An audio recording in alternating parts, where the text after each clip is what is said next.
Hello friends, আমি সঙ্গীতা। আমি নিয়ে এসেছি আবার একটা নতুন ব্লগ। সরস্বতী পুজোর সময় আমার একজনের সঙ্গে বাকযুদ্ধ শুরু হয়ে গিয়েছিল, হস্টেল লাইফ আর পিজির লাইফ। তো তারই ভালো মন্দ আপনাদের সামনে রাখলাম। আপনারাই বিচার করে বলবেন যে আমি ঠিক ছিলাম না তারা ঠিক ছিল। कौन है ये लोग? कहाँ से आते हैं ये? এটা হচ্ছে আমি যখন প্রথম এসছিলাম, রাজস্থানের বাড়িগুলো এমনভাবেই বানানো হয় যেখানে এত বৃষ্টি হয় না, যার জন্য নালি সিস্টেম বড় করে বানানো হয় না।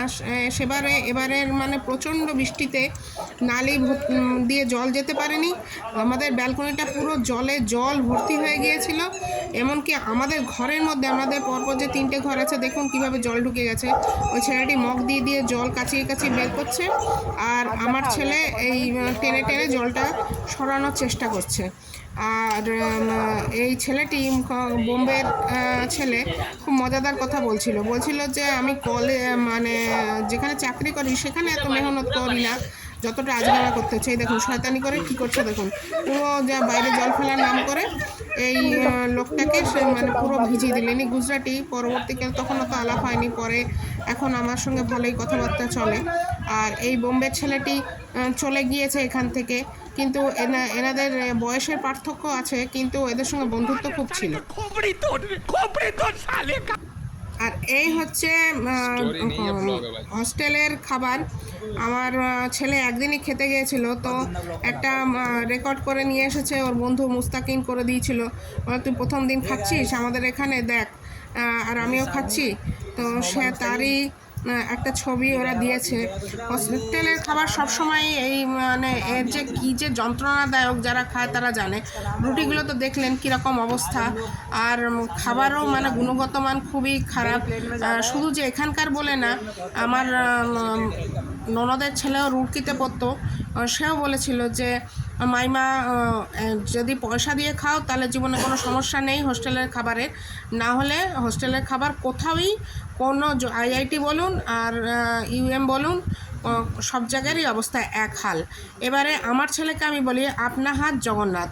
যদি তুমি নিজে বানিয়ে করে খেতে পারো, তার মতন ভালো জিনিস কিছু নেই। সেটা তো পিজিতেই সম্ভব, সেটা হোস্টেলে সম্ভব না। এই আমার ছেলে রুটি বানাচ্ছে, আর সেই দিদি নাম্বার 1-এ সেই রচনা ব্যানার্জি যেরকম বলে না, টানো টানো, বড় করো, আরও বড় করো। আর আমি সেই বলে যাচ্ছিলাম সাইড থেকে, আর বলছিলাম যে সাইডগুলো পাতলা করবি যেন মাঝখানটা ভারী থাকে, আর পাঁপড় যেন না হয়ে যায়, সাউথ আফ্রিকার ম্যাপ যেন না হয়ে যায়, বলে যাচ্ছিলাম। আর ও এই প্রথম প্রচেষ্টা টেনে বড় করার চেষ্টা করেই যাচ্ছে। আর আমি সেই রচনা ব্যানার্জির মতন দাঁড়িয়ে বলেই যাচ্ছি, টানো, বড় করো, আরও বড় হবে বলে করাচ্ছিলাম। আর এই অপটু হাতে যা করছে মোটামুটি গোলই হচ্ছে। এর থেকে ভালো আমি আশা করিনি প্রথম দিন, এর থেকে আর কি ভালো আশা করব বলুন। তবে পিজিতে এই সুবিধাটা আছে যে তুমি নিজের হাতে যদি রান্না করতে পারো, তাহলে তোমাকে অখাদ্য কুখাদ্য খেতে হয় না। এই চেষ্টা চালিয়ে যাচ্ছে, দেখি কত বড় করে।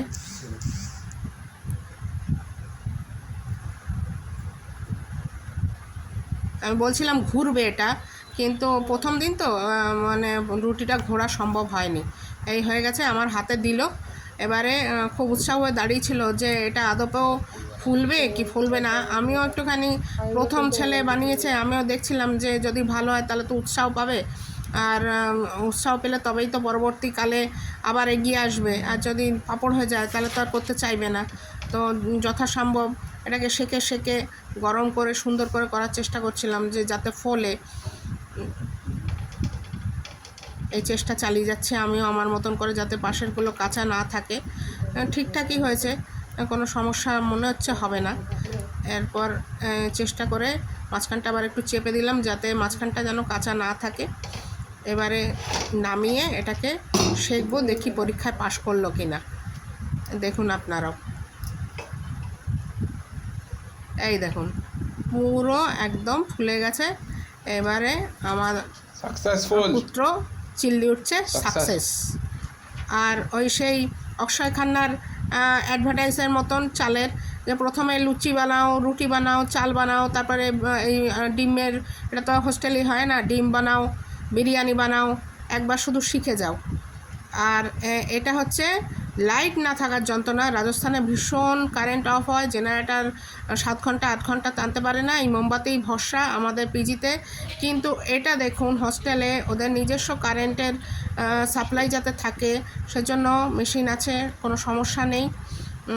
আর এই দুটো এরকম আছে, করা হয়েছে, যার জন্য ওদের সব সময় ওদের কারেন্ট থাকে। সোলার সিস্টেমও বন্দোবস্ত হবে হয়তো কালে কালে, তখন তো আরোই সুবিধা হবে। এমনিতেই এদের পাওয়ার সিস্টেম আছে বলে, কোনো নিজস্ব পাওয়ার সিস্টেম দুটো থাকার বলে এদের কোনো রকম কোনো অসুবিধা হয় না। ওয়াইফাই ফ্রি, আমাদের পয়সা দিয়ে নিতে হয় ওয়াইফাই। আর টয়লেটের 3 ডেসের টয়লেটের কথাটা মনে আছে তো হোস্টেলের কেমন হয়? এই একটা জিনিসের জন্য পিজিকে আপনি 90% নম্বর দিতে পারেন, এদের 10% দিতে পারেন।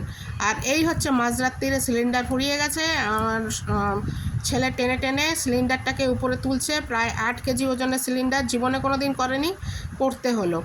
আর এটা হচ্ছে বলবো যে হোস্টেলে থাকার একটা সুবিধা, বাড়ি যাওয়ার কোনো তাড়া নেই, বাস এসে নিয়ে যাবে এরকম নেই। কোনো প্রোগ্রাম হলে সবাই মিলে আনন্দ করতে পারে। মায়ের সঙ্গে থাকায় তো আর সেটা হয় না। যদি বলেন যে সেটা একটা বিশাল অসুবিধা, কিংবা যদি পিজিতে একাও থাকা যায় তাহলেও একা এইভাবে আনন্দ উপভোগ করা সম্ভব না। হোস্টেলের লাইফের এটা একটা বিশাল সুবিধা। তবে আমি এটা মানতে পারবো না যে হোস্টেলে থাকলেই ভালো থাকা যায়। আমার এই প্রচেষ্টাটা যদি আপনাদের ভালো লাগে, প্লিজ একটু সাবস্ক্রাইব করবেন, একটু শেয়ার করবেন, তাহলে আমি একটু উৎসাহ পাবো, বুঝতে পারবো যে আমি ঠিকঠাক মতন আপনাদের আনন্দ দিতে পারছি। Thank you.